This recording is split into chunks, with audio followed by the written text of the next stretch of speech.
আজ আমি রেডি হওয়ার সাথে সাথে আমাদের গোগোকেও রেডি করিয়ে দিয়েছি। একটু লিপস্টিক আর একটু টিপ পরিয়ে দিয়েছি।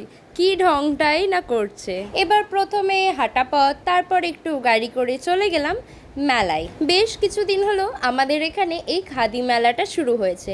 রোজই যাবো ভাবি আর যাওয়া হয় না। তাই আজ আসলাম, বেশ কিছু স্টল ভিজিট করলাম। আর সবার আগে যেটা চোখে পড়লো, এই যে এখানে বসেই ওনারা শাড়ি বুনছে আর সাথে বিক্রিও করছে। বেশ ভালো ভালো অনেকগুলো স্টল বসেছিল, কিন্তু আমি তো প্রথমবার গেলাম আর গিয়ে আটকালাম এই আচারের দোকানটায়। ওখান থেকে বাড়ির জন্য আচার আনার দানা নিলাম, দেন একটু দাঁড়ালাম গান শুনতে।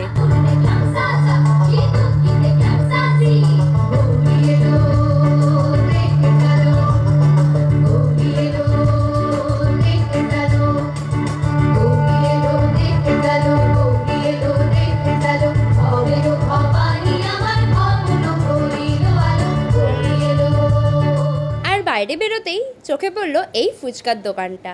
তবে আজ ফুচকা খাইনি, আজ নিয়েছিলাম একটু পাপড়ি চাট। সেটা খেয়েই মেলা থেকে বেরিয়ে পাশের একটা বুক শপে গেলাম, কারণ আমার একটা হনুমান চালিসা নেওয়ার ছিল। তো অনেক দিন পরেই বাড়ির থেকে বেরোলাম আর সন্ধ্যেটা এইভাবেই কাটলো। তোমাদের সাথে আবার দেখা হচ্ছে নেক্সট ব্লগে, ততক্ষণের জন্য টাটা।